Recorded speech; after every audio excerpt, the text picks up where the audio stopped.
el marco de la pandemia por COVID-19. Descarga el documento completo en la siguiente dirección: www.uca.edu.sb/pleca en la sección de publicaciones. Informe anual sobre la situación de los derechos humanos en El Salvador 2020.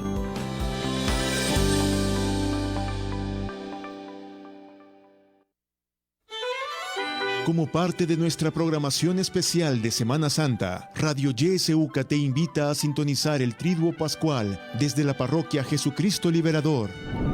Jueves Santo, 1 de abril, 4 de la tarde, Cena del Señor. Transmisión en vivo por Facebook de YSUCA y por el 91.7 del FM.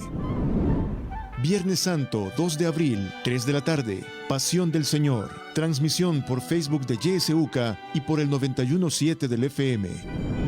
Domingo de Pascua, 4 de abril, 12 del mediodía. Celebración de la Resurrección del Señor. Transmisión por el 91.7 del FM. Te invitamos para que vivas junto a nosotros esta programación especial de Semana Santa. YSUCA, siempre con vos.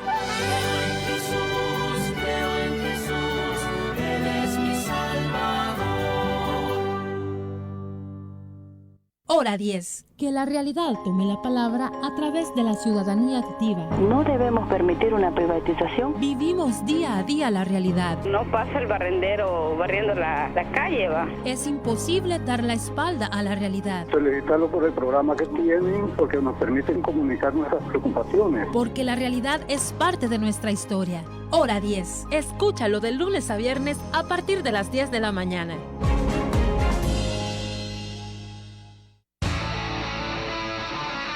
Caminamos junto a la verdad y la justicia. YSUCA 91.7 FM.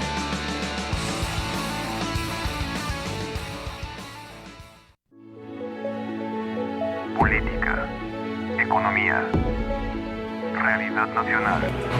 Matinal presenta La Entrevista, un espacio de análisis y discusión producido por YSUCA.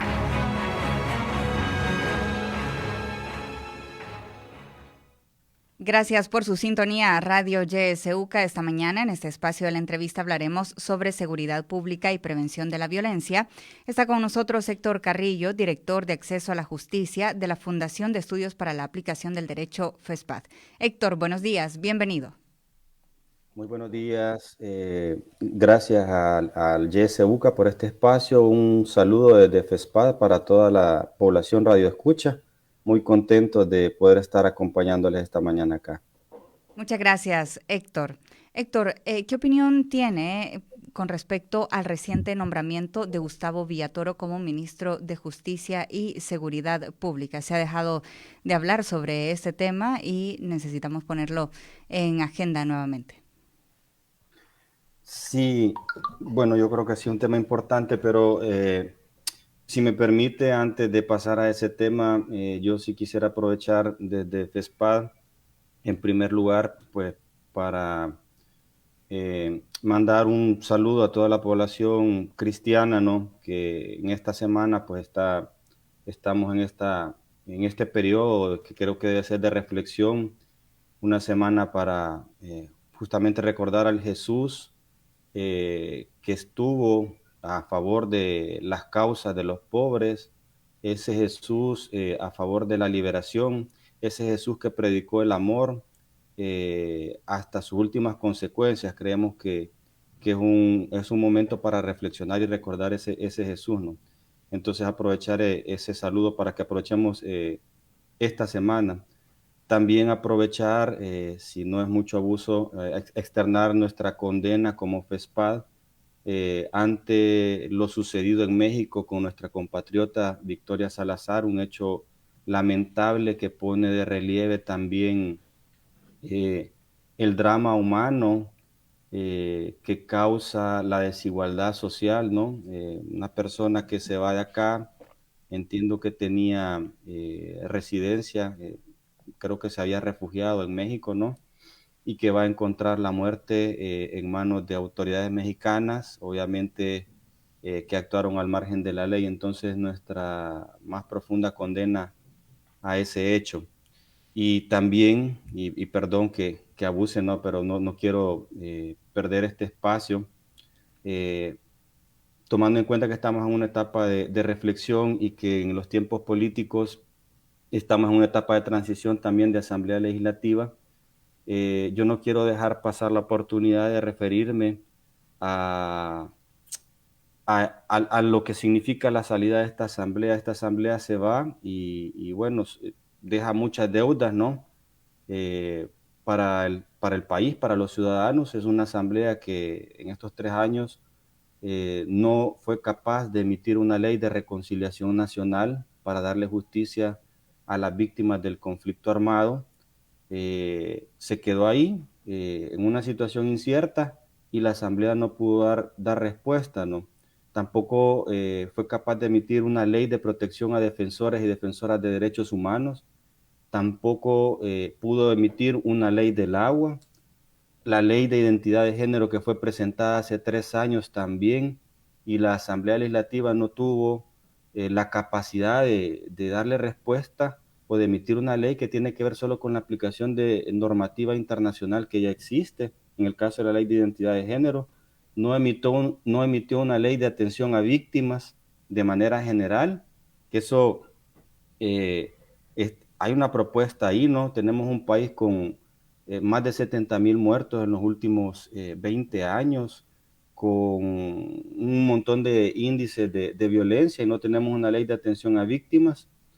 No se emitió la ley de protección a periodistas y tampoco una normativa para la reinserción y la readaptación, que también hay algunas propuestas por ahí. Aprovecho este espacio porque esas cosas también tienen que ver con el tema de seguridad y con la atención de los derechos de la población. Sí. Y creo que aquí corresponde hacer el llamado a Ernesto Castro, que se perfila como, creo que si no va a ser líder de bancada, pues también podría ser que sea presidente de la Asamblea Legislativa, que debería ya de dar algunas muestras de cuáles van a ser las líneas de trabajo de la nueva Asamblea Legislativa, e iniciar un espacio ya de interlocución con la sociedad civil en torno a estos grandes temas, ¿no? Eso por hablar de algunas deudas desde la Asamblea Legislativa, y aprovecho también abusando, discúlpeme, pero hay tantos problemas en el país, ¿verdad? Sí. Me pidieron también, ayer que yo comenté que iba a estar en este espacio, que hiciera el llamado también a la Sala de lo Constitucional a admitir la demanda de inconstitucionalidad 106-2020. Esta es una demanda de inconstitucionalidad por omisión al deber de la Asamblea Legislativa de regular el derecho al cambio del nombre de las personas trans, que es algo que está reconocido a nivel internacional, ¿no? Y también quiero aprovechar para hacer el llamado a la Sala de lo Constitucional a emitir una resolución de fondo en el amparo 261-2017, que tiene que ver con la vulneración de derechos de una directiva sindical, un caso que viene desde el año 2013. Entonces, quería aprovechar este espacio para eso. Hay otras instituciones, pero no quiero abusar demasiado también, ¿no? Y bueno, por lo que se planteaba, hay un nuevo ministro de Seguridad. Yo creo que este ministro asume algunas de las deudas u omisiones del ministro anterior, como lo es el tema de transparentar las acciones en materia de seguridad. En diciembre de 2019, la Comisión Interamericana de Derechos Humanos, que hizo una visita a El Salvador, solicitó al Estado salvadoreño que diera a conocer el Plan Control Territorial y que abriera espacios de interlocución con la sociedad civil para abordar de manera dialogada, de manera consensuada, con colaboración de la sociedad, estos temas que aquejan tanto a la sociedad salvadoreña. Eso lo hizo en el marco de una visita in loco que realizó la Comisión Interamericana, y a la fecha no se conoce el Plan Control Territorial. De hecho, como FESPAD lo hemos solicitado, porque no es que uno quiera conocer los detalles operativos, sino cuáles son las líneas, ¿verdad? Es decir, qué se va a hacer en materia de prevención, qué se va a hacer en materia de tecnificación o de mejoramiento o profesionalización de la policía. Hay tantos retos, por ejemplo, bueno, desde la UCA y desde el Instituto de Derechos Humanos de la UCA, por ejemplo, se ha estado solicitando recientemente, o se ha estado proponiendo, que se dote de equipo técnico a los agentes policiales, ¿no? Por el tema del control del ejercicio de la fuerza, ¿no? Que son aspectos que deberían, supongo, no se sabe, deberían de estar en un plan y que no se conoce, ¿no? Es decir, qué se va a hacer en materia de prevención, qué se va a hacer en materia de represión, en materia de reinserción, ¿no? Lo que se quiere conocer es la integralidad y no conocerla por conocerla, sino porque la sociedad, las organizaciones, la población tiene mucho que aportar en estos temas. Desde los territorios, justamente FESPAD puede dar fe de que hay buenas iniciativas en los territorios que deberían de estarse impulsando con un alcance nacional y no limitado solo a los municipios. Nada más, esta semana que pasó presentamos un manual de buenas prácticas que recoge experiencias de 7 municipios que para nosotros, al conocer esas prácticas, estamos convencidas que deberían de implementarse a nivel nacional. Por cierto, aprovecho para felicitar a los hombres y mujeres de los 7 municipios en que se levantó esa información por ese esfuerzo que hacen en torno a la prevención de la violencia. A nuestro juicio, esas personas que dirigen estas iniciativas que están recogidas en el Manual de Buenas Prácticas son auténticos transformadores sociales que debieran no solo mantener el trabajo que tienen, sino que ese trabajo debiera de profundizarse y extenderse a todo el territorio. Por eso el manual. Entonces, la transparencia en materia de seguridad es una de las deudas que asume este nuevo ministro que recién ha sido nombrado. Otro aspecto que creo que también es una deuda, ¿no? Abrir espacios, ya lo mencionaba, espacios de interlocución con la sociedad civil, es algo a lo que el anterior ministro tampoco no fue muy proclive, ¿no? Con alguna dificultad ha logrado convocar a algunas reuniones de la Mesa de Actuaciones Policiales y Derechos Humanos, que lo ha hecho porque en una audiencia ante la Comisión Interamericana se expuso la problemática y tuvieron que adquirir ese compromiso. Está ese espacio que es de los pocos que en alguna medida se ha mantenido, pero que no es constante. Habrá que ver qué dinámica adquiere ahora con el nuevo ministro. Y bueno, es otra de las deudas. Creo que también el nuevo ministro debe ponerle atención al tema de la prevención y rescatar ver qué se puede hacer por mantener y profundizar algunos espacios algunos espacios locales que están sirviendo aún para impulsar acciones de prevención de violencia, que creo que es lo fundamental, ¿no? Como lo son los comités municipales de prevención de la violencia, que hubo ahí una disyuntiva con el cambio de gobierno, si se mantenían o no, luego si se mantuvieron, pero en muchos municipios, y podemos dar fe de eso, tienen buenos resultados porque hemos estado trabajando de la mano con estos comités municipales, pero creemos que se necesita fortalecerlos con recursos, con capacidades para que tengan un mayor impacto, ¿no? Porque son las instancias más cerca de la gente y que pueden servir para avanzar. Hay una situación que llama la atención respecto a la entrada del nuevo ministro. En algunas de sus declaraciones ha hecho referencia a que se tiene que impulsar reforma a alguna normativa.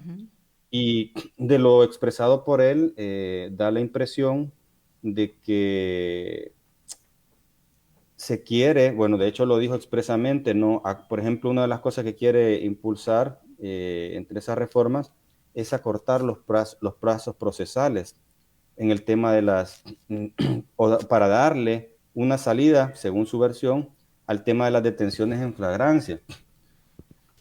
Eso es bien curioso porque, bueno, las detenciones en flagrancia en este país vienen teniendo una magnitud, pero sorprendente, ¿no? Por ejemplo, para el año pasado, en el año 2019, las detenciones en flagrancia representaron un 66.82% del total de detenciones. El año 2019 tuvo poco más de 41,000 detenciones y de esas, 66.82 fueron en flagrancia. Para el año 2020, esas detenciones en flagrancia representan el 72.72%. Nosotros como FESPAD hemos pedido, ahorita hay en trámite una solicitud de información, que nos aclaren o nos especifiquen por qué delitos son estas detenciones. Y estamos indagando esto porque realmente es sorprendente que haya un nivel tan grande de detenciones en flagrancia. O sea, esto implica, en términos sencillos, que aquí ocurre cualquier delito, inmediatamente la policía se entera y captura. Es una cosa sorprendente. Yo no sé si tendremos las capacidades tecnológicas y profesionales instaladas para tener un índice de esa magnitud para capturar a las personas en flagrancia, ¿no? Si casi que la gente está pensando en cometer el delito y lo comete y la capturan, ¿no? Entonces, yo creo que ese tema hay que ponerle atención porque se puede estar prestando a detenciones arbitrarias. Por eso es que hemos pedido ese dato, ¿verdad? Yo creo que al revisar el dato sobre por qué delito se está deteniendo a las personas en flagrancia, se puede tener una idea. Y ese dato también valdría la pena cruzarlo. Hemos hecho la solicitud de información, pero en la Corte Suprema de Justicia cuesta un poquito el tema de que faciliten alguna información, porque no necesariamente la tienen sistematizada como para poder hacer cruces de información. Pero sería interesante poder cruzar cuántas de esas detenciones en flagrancia terminan con algún tipo de condena en sede judicial, porque si están contabilizando las detenciones que a los 2 días o a la semana las personas están fuera de prisión, ya no están en detención, eso quiere decir una de dos cosas: o que se está deteniendo a la gente sin justificación, o que no se tiene la capacidad de investigar los hechos por los cuales se está deteniendo a las personas. En ambos casos es negativo, ¿no? Porque si se está deteniendo a las personas sin ningún motivo, hay una vulneración arbitraria de la libertad de las personas. Si no se tiene la capacidad de investigar, no se está garantizando el acceso a la justicia para las víctimas y tampoco se está garantizando que las personas que cometan un delito puedan ingresar al sistema penal, que debería de tener un fin resocializador, que ese es otro tema también, que es bastante cuestionable. ¿Cuál es el papel que está jugando el sistema penitenciario cuando tenemos una población privada de libertad que en su mayor parte, el 97%, son personas que no tuvieron acceso a estudios universitarios, por ejemplo, ¿no? Es decir, también hay un tema ahí estructural de por medio, ¿no? Entonces, pareciera que las declaraciones del ministro van en ese sentido de atender ese porcentaje alto, porque ha hablado de la necesidad de mejorar la efectividad en cuanto a los procesos. Habría que hacer un análisis más detallado, ¿verdad? O deberían de compartirlo también para ver, pero definitivamente, por lo menos lo que pudimos ver en algunas notas periodísticas de querer sancionar a una persona en 10 días, eso es, pero bastante, no es viable, ¿no? Pretender hacerlo de esa manera. Siempre hablando del tema de las detenciones, porque parece que este ministro quiere apostarle al tema de la efectividad. En cuanto a eso, vale la pena mencionar que al comparar los datos de detenciones 2019-2020, 2020 cerró con 10.150 capturas menos que 2019. Y yo ya decía el porcentaje que representan las capturas en flagrancia. Resulta interesante que, aunque las capturas son menos en 2020, el porcentaje de capturas en flagrancia se incrementó, porque del total de capturas de 2020, que son 30.962, según datos de la policía, el 72.72% fueron en flagrancia, que representa 22.516 capturas, mientras que en el año 2019 esas detenciones en flagrancia representaron 66.82%, equivalente a 27.473 capturas. Y bueno, ya cuando uno empieza a desglosar estas capturas, también hay cosas interesantes. Por ejemplo, de estas capturas, del total de capturas, el 33.46% son supuestos pandilleros.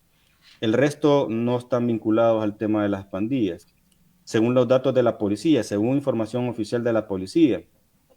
El 5.70% de esas capturas, equivalentes a 1.766, es por el delito de homicidio. El 4.59%, equivalente a 1.424, es por extorsión. Es decir, de las 30.962 capturas, solo 1.424 son por extorsión. De ese total también, solo el 9% es por agrupaciones ilícitas, son 2.789 personas. Por organizaciones terroristas es un 2.70%, y al hacer un contraste, porque nosotros también solicitamos información sobre otro tipo de delitos, porque aquí yo acabo de mencionar extorsión, agrupaciones, organizaciones terroristas, de tráfico de drogas es el 9.63%, son 2.983, pero pedimos datos de otra categoría de delitos, como son cohecho, malversación, enriquecimiento ilícito, negociaciones ilícitas, que son tipos penales en los que se pueden ver involucrados funcionarios públicos. Y el dato interesante es que de ese tipo de delitos, la Policía Nacional Civil, mediante respuesta oficial, dice que no hubo en el año 2020 una tan sola captura por ese tipo de delitos, ¿verdad? Es un dato interesante si hablamos de mejorar la persecución penal, ¿no? Entonces, yo creo que, bueno, las declaraciones del ministro deberían de estar orientadas y esperamos que en esa lógica vaya de poder articular adecuadamente una política criminal, ¿no? Que garantice capturas justificadas. Es decir, el ministro que acaba de entrar no es el responsable de esas capturas en flagrancia, no ha estado él al frente de la gestión que acaba de dejar Rogelio Rivas, pero debería de estar orientada a garantizar capturas que estén justificadas, capturas que también garanticen procesos penales donde se logre la justicia para las víctimas y que se sancione a las personas responsables de los hechos delictivos, ¿no? Pero eso pasa no solo por el Ministerio de Justicia, eso pasa por articular con la Fiscalía General de la República, por también mejorar el sistema judicial, por mejorar el sistema también penitenciario, ¿no? Es decir, el ministro realmente tiene un gran reto en sus manos que va más allá de...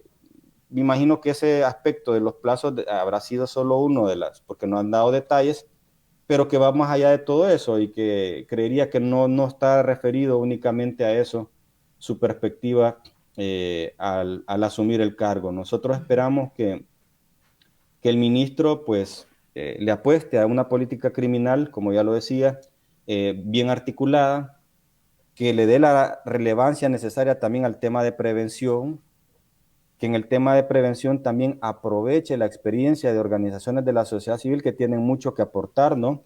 Y que se haga una labor bastante transparente, que garantice o que logre un equilibrio entre la seguridad pública, la libertad de las personas y la justicia también, ¿verdad? Uh-huh. Héctor, ¿cómo estas capturas, estas condenas que piensan hacerlo en un tiempo express, deben ir también articuladas con respecto a la realidad de los centros penitenciarios? Se sabe que hay un hacinamiento de más del 300% en los centros penitenciarios en el país y además las vulneraciones a los derechos humanos que se han venido denunciando, sobre todo en esta época de pandemia. ¿Cómo esto también vendría a incrementar esta situación en los centros penitenciarios y cómo esto debe ir amarrado con esas reformas que está proponiendo el ministro de Justicia y Seguridad Pública? Sí, bueno, definitivamente procesos cortos en la medida en que ha trascendido a través de los medios de comunicación de las declaraciones del ministro, definitivamente no son viables en nuestro país, ¿no? Eso podría generar demasiada arbitrariedad, se prestaría demasiado a la vulneración de derechos de la población, salvo que hubieran capacidades que no las tenemos en este momento, ¿no? Y es curioso también, y por eso yo hablaba de la necesaria articulación entre las distintas instituciones, porque no obstante las 41.000 capturas del año 2019 y las 30.962 del 2020, la población penitenciaria no ha crecido en esa medida. De hecho, la tendencia de la población penitenciaria al comparar 2018 no ha crecido, sino que ha bajado levemente, pero ha bajado. ¿A qué voy con esto? Que todas esas capturas no se están traduciendo en detenciones y en procesos penales que comprueben la participación de las personas en hechos delictivos. Si eso fuese así, todas esas detenciones hubieran derivado ya en un sistema penitenciario colapsado, porque nuestro sistema penitenciario tiene 36.000, un poco más de 36.000 personas privadas de libertad. Si las 41.000 personas del 2019 hubieran ingresado al sistema penitenciario, más las 30.000 de 2020, es que eso estaría, o sea, de hecho ya es insostenible. Hay centros penitenciarios que tienen 400% de hacinamiento, ¿no? No obstante que el promedio general, vea, aparentemente se ha reducido, pero algunos centros penitenciarios llegan a tener 400% de hacinamiento.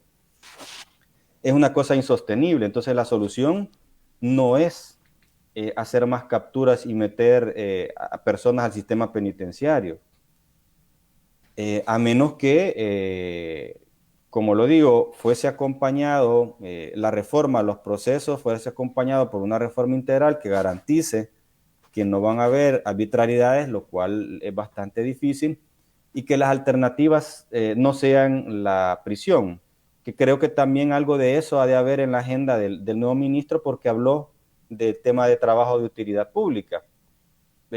Probablemente, y aquí estoy especulando porque no se conoce cuáles van a ser sus líneas de trabajo, probablemente en esa serie de reformas que está pensando, se quiera incluir medidas alternativas a la prisión, no sé. Pero en todo caso, las reformas que vaya a impulsar el ministro de Seguridad debiesen de hacerse de la mano de las organizaciones de la sociedad civil, ¿no? Sobre todo las organizaciones que trabajan el tema de seguridad y que vienen trabajando también por los derechos humanos de la población. Esto en aras de garantizar que las reformas no vayan a convertirse, como en gobiernos pasados, en normas que vienen a propiciar la arbitrariedad, por hacer mención las medidas extraordinarias que se impulsaron, que han derivado en un montón de, aparte de hacer perder la lógica del sistema penitenciario, han implicado un montón de situaciones para las personas privadas de libertad que rayan en hechos de tortura y tratos crueles, ¿no? Entonces nosotros quisiéramos que cualquier reforma al marco legal, que no debemos de estar cerrados a las reformas a los marcos legales porque deben responder a la realidad, pero cualquier reforma al marco legal se haga con un enfoque de derechos humanos y se haga sobre también tomar en cuenta a las organizaciones de la sociedad civil que podemos aportar en este tema. Y yo creo que todas las organizaciones que vienen trabajando por derechos humanos han demostrado en distintos momentos estar en disposición de aportarle al gobierno de turno que sea, desde sus buenas experiencias, siempre y cuando se ponga al centro los derechos humanos, la dignidad de las personas, el fortalecimiento de las instituciones y la construcción de la paz en El Salvador, ¿no? Debería de seguirse la lógica que en alguna medida anunció el presidente de la República en uno de sus últimos discursos, que dijo de que iba a haber diálogo con la población. El diálogo con la población tiene que ser en el marco de cualquier política pública. Parte del ciclo de políticas públicas implica consultar a los actores involucrados en la política X, la política que se trate, ¿verdad? Sea una política en educación, sea una política en materia económica, en este caso de seguridad. Parte del ciclo de políticas públicas es consultar a la población. Entonces, nosotros esperaríamos que esas reformas que se pretende impulsar se socialicen y se consulten también. ¿Cómo no? Héctor, necesitamos hacer un breve corte en este momento, pero al regresar la población también tendrá la oportunidad de hacer preguntas o comentarios sobre la temática que estamos tratando esta mañana. Así es que volvemos de inmediato.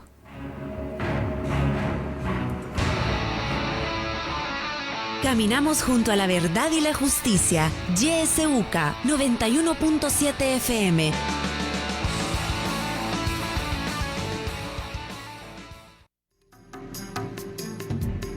Palabras sin ataduras. Palabras puntuales sobre aspectos de la realidad. Palabras sin fronteras. Con Enrique Argumedo, ex magistrado de la Sala de lo Constitucional. Escúchalo todos los martes y jueves al finalizar los noticieros del mediodía y de la tarde. Y su reprise los sábados y domingos después del noticiero vespertino. Palabras sin fronteras. Con Enrique Argumedo.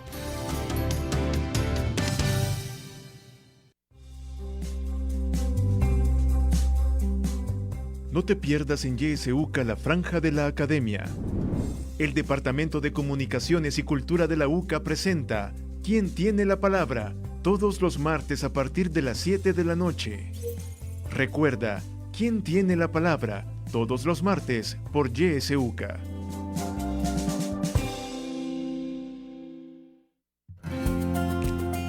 Ahora, cuidar su salud depende de usted.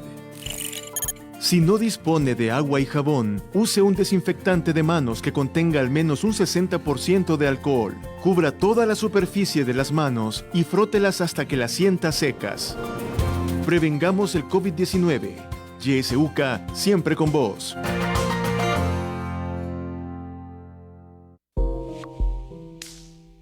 www.ysuca.org.sb.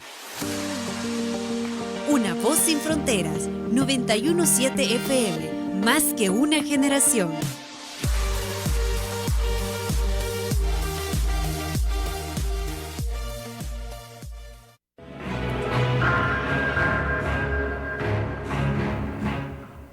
Gracias por continuar en sintonía de Radio YSUCA. Esta mañana hablamos sobre la seguridad pública y prevención de la violencia.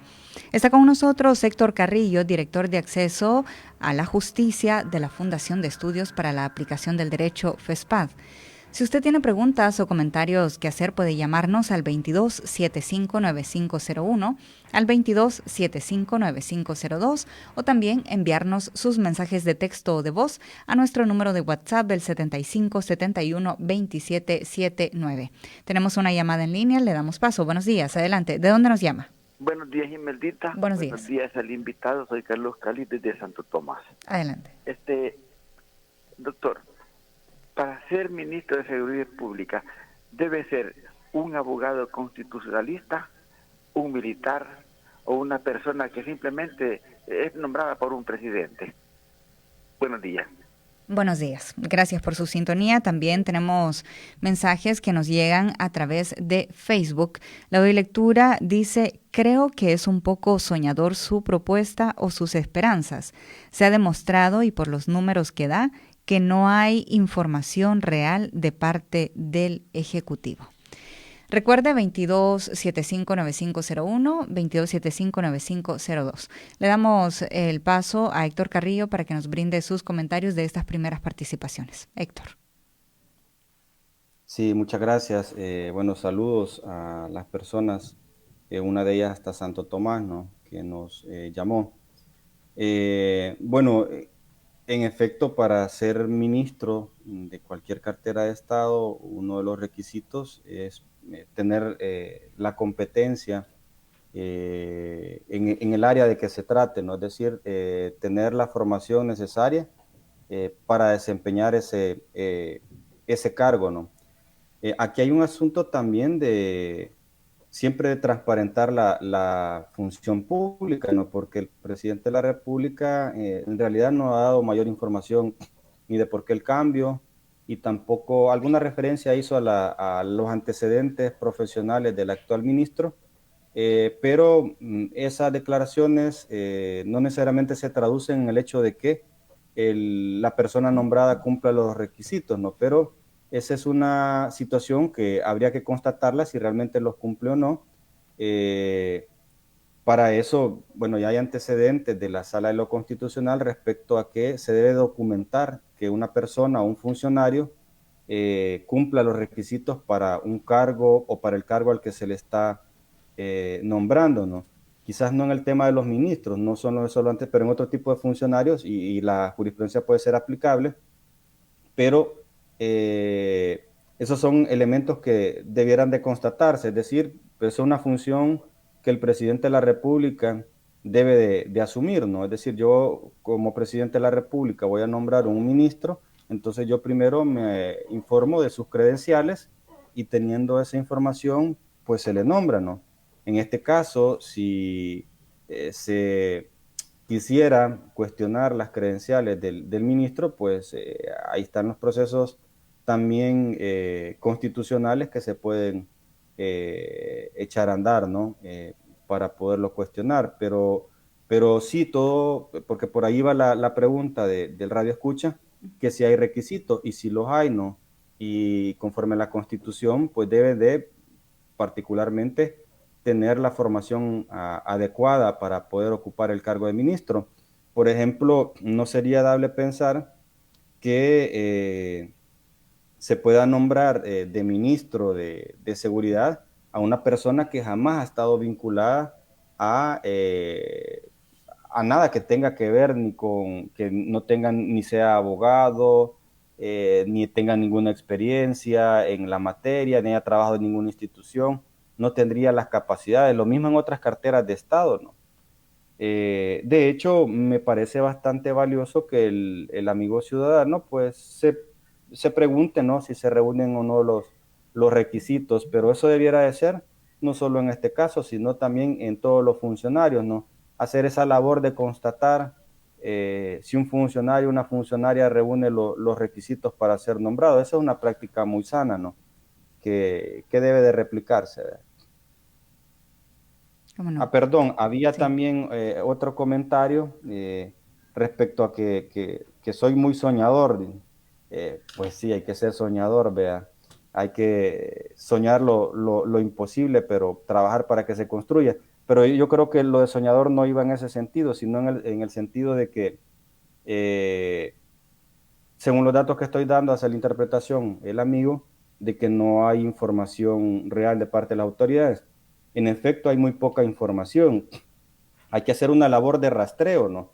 Obviamente, y este gobierno tiene una estrategia política, una estrategia comunicacional muy bien definida y dan a conocer la información que desde su perspectiva les interesa dar a conocer, ¿no? Entonces aquí es donde el ciudadano, la ciudadana tiene que ser mucho más acucioso para poder hacer una interpretación de lo que está pasando, ¿no? Y activar los canales de solicitud de información que existen. Debo decir que en la policía, cada vez que hemos hecho solicitud de información, nos las han proporcionado. Es decir, quizás no la están publicando como había una práctica ya antes, ¿no? Pero por lo menos en la policía no nos han negado la información, la fiscalía tampoco nos ha negado la información. Eso sí, es un poquito más trabajoso, ¿no? Poder formular la petición, requerir la información exacta tal cual uno la necesita, y esperar el tiempo, ¿no? Para que la proporcionen. Y quizás donde nos ha resultado un poquito engorroso a veces obtener información es en la corte, pero yo ya lo decía, porque no tienen la información sistematizada de tal manera que sirva para hacer este tipo de análisis, ¿no? Pero bueno, hay que seguir insistiendo en la información y tener claro de que las autoridades gubernamentales, en la línea esa comunicacional que tienen, van a dar solo cierta parte de la información, ¿no? Y la otra tenemos que construirla y también generar los espacios para darla a conocer, ¿no? Por cierto, hablando de espacios, nuestra solidaridad también con el espacio de Focos, que recientemente anunció su salida de Canal 33. El periodista Saúl Hernández ha expresado las razones, ha dado algunas explicaciones, algunos elementos que indican pues que se cerró el espacio, ¿no? Pero nuestra solidaridad con estos periodistas y pues animarles a seguir adelante, ¿no? una de las cosas que sí mencionó el licenciado Hernández es que es necesario que el periodismo independiente también trabaje de la mano con la sociedad civil, y eso es muy importante. Así que aprovechar eso hablando del tema de información. Sí. Y bueno, quizás solo para cerrar este tema de la información, resulta que aunque dan la información las instituciones, pero a veces hay algunas contradicciones. Por ejemplo, estamos ahorita en unos datos sobre desapariciones del año 2020 y los datos no pegan con lo que se ha dado a conocer, que procede de información de la Fiscalía. Hemos solicitado también la información a la Fiscalía para cruzarla, y ahí es por donde uno viene el problema, ¿no? De no tener información real, como el amigo lo decía. Es cierto, cuesta un poco, hay que construirla y hay que hacer esa labor, ¿no? ¿Cómo no? Nos llegan más mensajes a través de WhatsApp, le doy lectura en este momento. Dice, saludos, buenos días, le saludo cordialmente. Mi pregunta al invitado: ¿estas reformas no serán un aviso de detenciones arbitrarias contra todo aquel que cuestione o no sea adepto a la política gubernamental? Es decir, criminalizar la crítica ciudadana, pregunta. Y luego una persona más dice, el plan control territorial del cual nadie conoce, solo lo conoce el presidente. ¿Es posible conocerlo solicitando información al IAIP? Ahí tenemos estas consultas, Héctor. Adelante. Bien, pues las reformas, por eso yo decía de que las reformas deben de darse a conocer para evitar las especulaciones, ¿no? Debe recordarse que no solo en materia de seguridad, sino en todo lo que los funcionarios hacen, están construyendo o deben de estar orientadas a construir políticas públicas para la atención de los problemas de la población. Y en ese sentido, las políticas públicas, y eso está ampliamente justificado desde el ámbito académico, no se construyen, o no es lo mejor construirlas desde arriba hacia abajo, sino construirlas a la par de la población, ¿no? Y de los sectores involucrados en esa política pública de que se trate, ¿no? Entonces, aquí el llamado es al nuevo ministro a que impulse reformas al marco legal. Sin duda necesitamos reformas, pero que sean reformas con enfoque de derechos humanos y que se haga mediante un proceso de consulta a los distintos sectores, ¿no?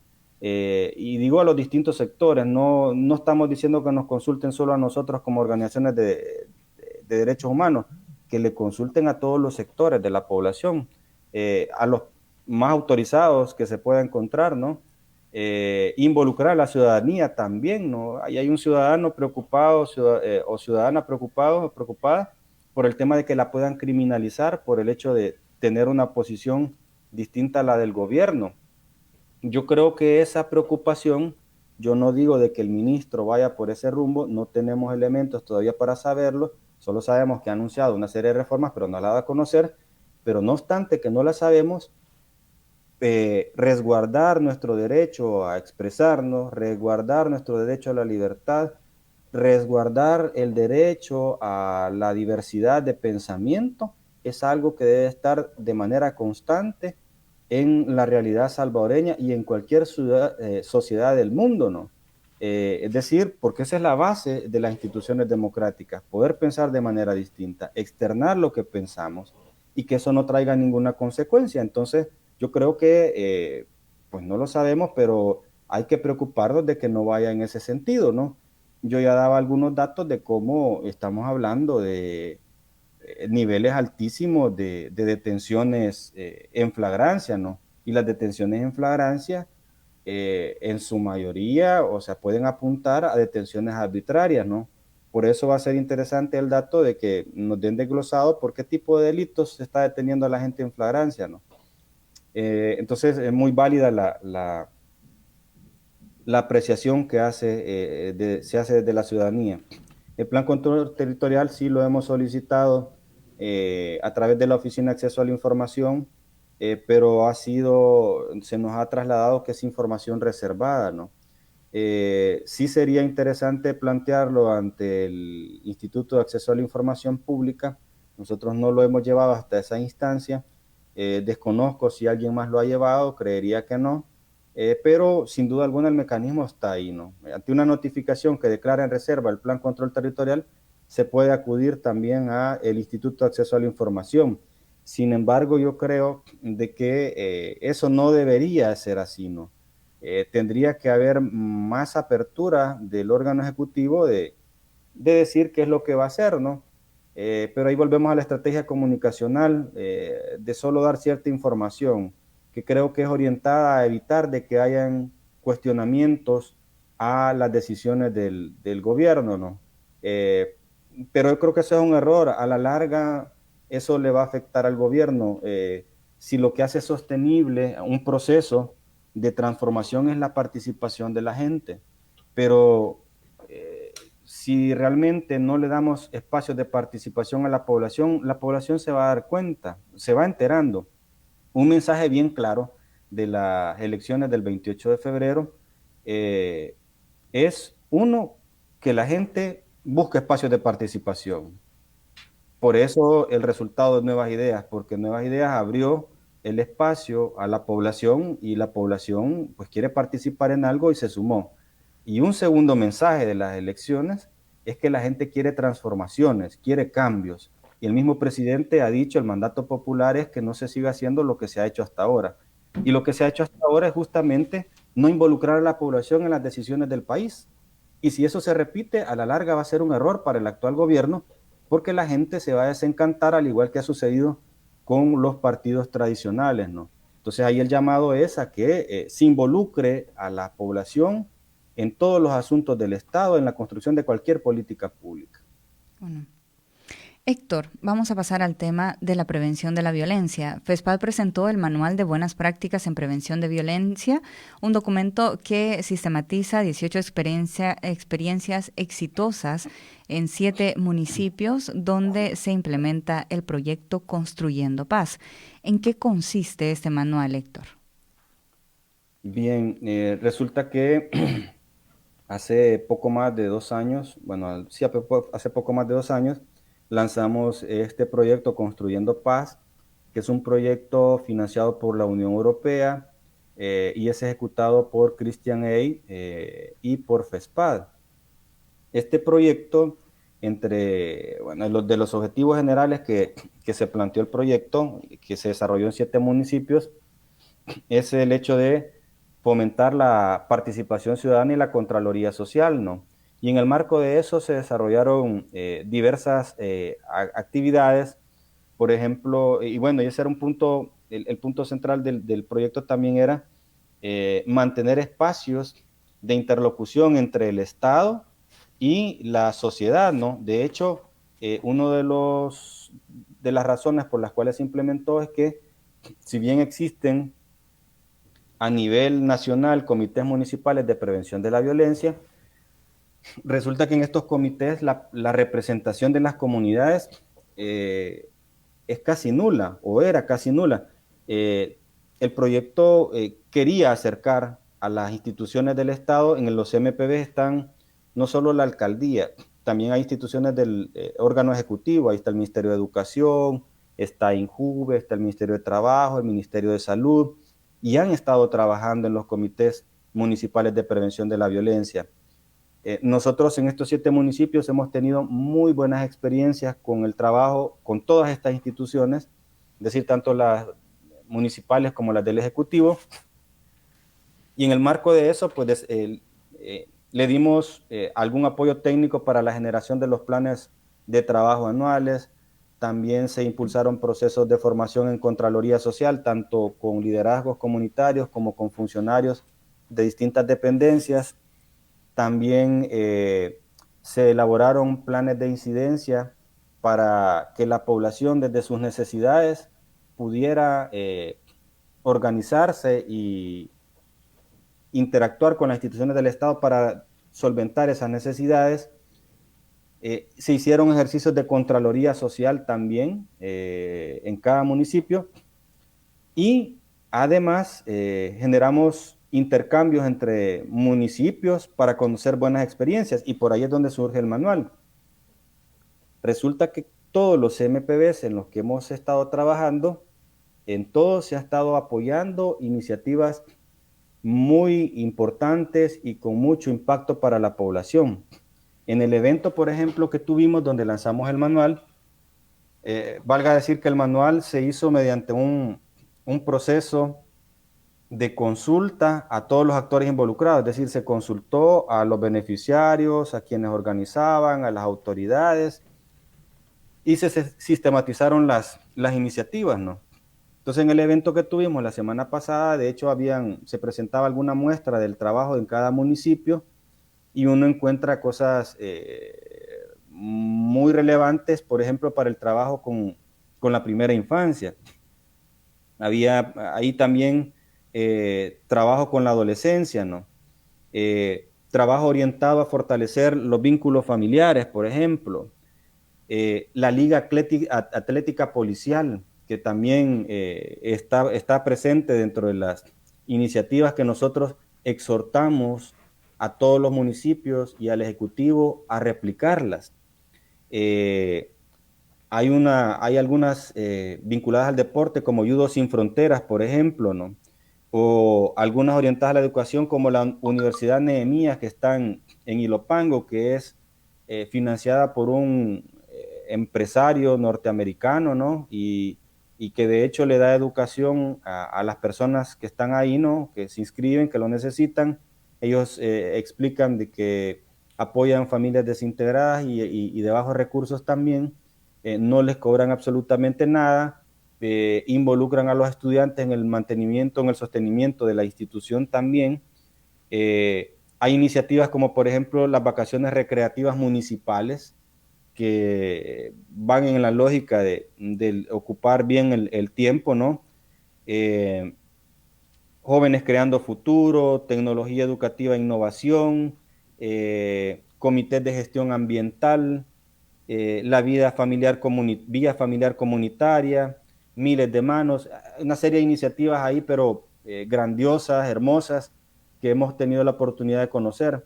Entonces, con el manual nosotros lo que hicimos es sistematizar la información de cada una de estas iniciativas, y en el manual ustedes van a encontrar una descripción de en qué consiste, los pasos que se deben de seguir o que han seguido las iniciativas para poderlas desarrollar, los actores involucrados en la iniciativa, las limitaciones que tienen también y el principal impacto que han tenido. La idea es poner a disposición de todas las municipalidades este documento sistematizado que les permita evaluar la pertinencia en sus territorios de replicarlas, pero también que invite al órgano ejecutivo a impulsarlas a nivel nacional. El órgano ejecutivo, bueno, el proyecto emblemático que tiene es el tema de los cubos, está bien, pero hay otras cosas que se pueden hacer, ¿no? Y en este caso, iniciativas en las que ya está involucrada la ciudadanía y que están comprobadas que dan muy buenos resultados. Y que la principal limitante que han tenido es la falta de recursos. Con más recursos, estos programas que ya están instalados a nivel municipal pudieran lograr mucho mejores resultados y más amplios resultados. Y aquí creo que vale la pena hacerle el llamado al partido, lo voy a decir con nombre y apellido, al partido Nuevas Ideas, al órgano ejecutivo, a que al asumir los nuevos gobiernos municipales, los nuevos alcaldes, alcaldesas, los nuevos consejos, no vayan a cometer el error de pretender borrar todo lo que ya se hizo. Revisen lo bueno que se ha hecho en el municipio y manténganlo, y no solo lo mantengan, fortalezcanlo, mejórenlo, denle más recursos. No, pero que no vaya a ocurrir vuelvo a cumplir con el mandato popular del 28 de febrero. No queremos que siga sucediendo lo mismo que ha sucedido en años anteriores. Y en años anteriores, lo que ha sucedido en el cambio de gobiernos municipales es que llegan los nuevos alcaldes, alcaldesas, llegan a querer despedir a todo mundo, llegan a querer borrar todo lo que se ha hecho, ¿no? No importa si está bueno o está malo, quieren borrarlo todo, y con eso se pierde la experiencia acumulada durante la anterior gestión. Es imposible que una gestión de la institución que sea tenga solo cosas malas. Tiene que ser un funcionario, pero sumamente desastroso para no haber hecho nada bueno. Y a veces, aunque el funcionario o la funcionaria sea mala, pero hay gente que ya tiene experiencia, tiene ratos de estar en las instituciones y que pues algo bueno se hace, ¿no? Yo creo que la responsabilidad de las nuevas autoridades, de las autoridades electas, es llegar a ver qué es lo que ha hecho, lo que ha dado buenos resultados y mantenerlo. Y que no se cometa ese error de llegar a querer hacer borrón y cuenta nueva. Eso es un error. Hablando de estas buenas experiencias y del proyecto Construyendo Paz, por ejemplo, nos dábamos cuenta, estuvimos haciendo los cierres de proyecto y por ejemplo en Cojutepeque, en el evento de cierre, se anunció por parte de las autoridades que iban a incorporar a una estructura comunitaria al Consejo Municipal de Prevención de la Violencia, a una de las mesas. Para nosotros ese es un gran logro porque quienes conocen los territorios, quienes saben qué problemas tienen y cómo resolverlos, es la población que vive en los territorios. Hay que escuchar a la población, no solo por vocación democrática, sino porque en términos de políticas públicas eso es lo que funciona. La formulación y la evaluación de las políticas públicas se debe hacer de mano con la población. Entonces exhortar a las autoridades a que retomen eso, ¿no? ¿Cómo no? Respecto al tema del diálogo en este nuevo contexto que usted nos está describiendo, Héctor, ya a partir del próximo 1 de mayo, ¿cómo acá el diálogo con los sectores opositores a los partidos mayoritarios en las municipalidades será indispensable? Y también el diálogo con sectores críticos, no solamente con personas afines a estos gobiernos municipales. El presidente de la República debe ir pensando a mediano y largo plazo. El Salvador, al igual que el resto de países de Latinoamérica, va a enfrentar, bueno, es histórico los problemas que venimos enfrentando, pero actualmente, sobre todo por el tema de la pandemia, las crisis se van a agudizar. Y este gobierno, hasta donde hemos podido percibir, no ha construido alianzas a partir de programas, no tiene alianzas programáticas, es decir, no tiene un plan de trabajo a partir del cual busque los apoyos. La mayoría de apoyos del actual gobierno son, en el caso de los apoyos populares, producto de la buena estrategia de comunicación política que han tenido para poder promover algunas de las cosas positivas que han hecho, porque también hay cosas positivas, y para bajarle perfil a las cosas negativas, ¿no? Y eso les ha funcionado. También les ha funcionado el tema, y eso no estaba como muy difícil, el hecho de el gran descrédito que los actores políticos tradicionales han tenido, ¿no? No han logrado resolver los problemas de la población, no han escuchado a la población, y entonces no era como muy difícil pues desacreditarlos, ¿no? Pero en la medida que haya que ir encarando los problemas graves del país que implican decisiones difíciles, las tendrá que enfrentar el Ejecutivo. Y lo que va a pasar es que eso de repente va a afectar a unos, a beneficiar a otros. Y si el gobierno no tiene alianzas programáticas, en la medida que pierda popularidad, se le van a acabar los apoyos al gobierno.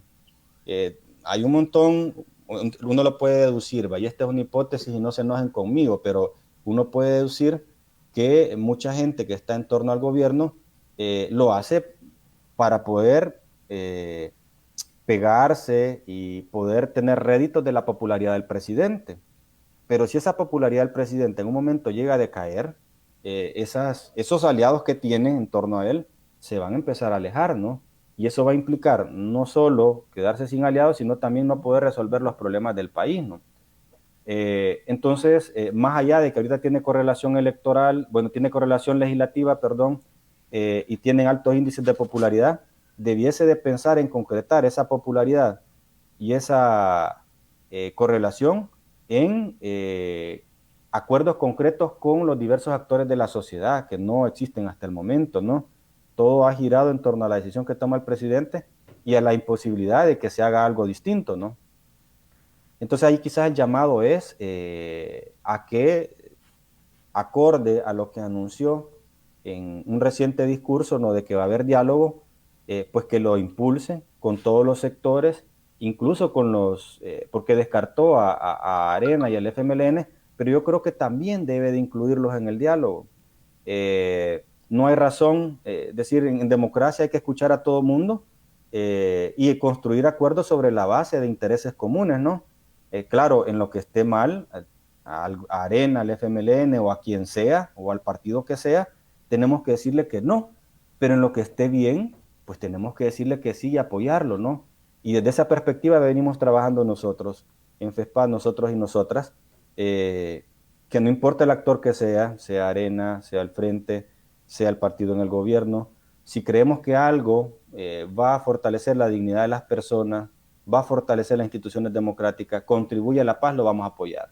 Pero de lo contrario lo vamos a criticar sea quien sea, ¿verdad? ¿Cómo no? Bueno, Héctor, lastimosamente se nos ha terminado el tiempo de esta entrevista, pero agradecemos por habernos acompañado esta mañana. Si me permite, solo hacer un último llamado, aprovechando. Vamos a iniciar las clases, apenas terminen las vacaciones. El Ministerio de Educación lo ha anunciado, muchos centros escolares ya han dicho que lo van a retomar.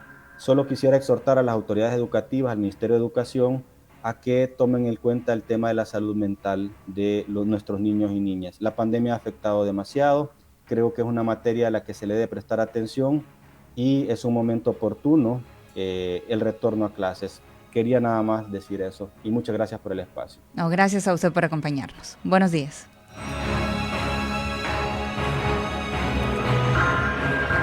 Esta fue la entrevista en La Matinal. Te invitamos a que no te pierdas nuestra próxima emisión. 91.7 FM. Yes.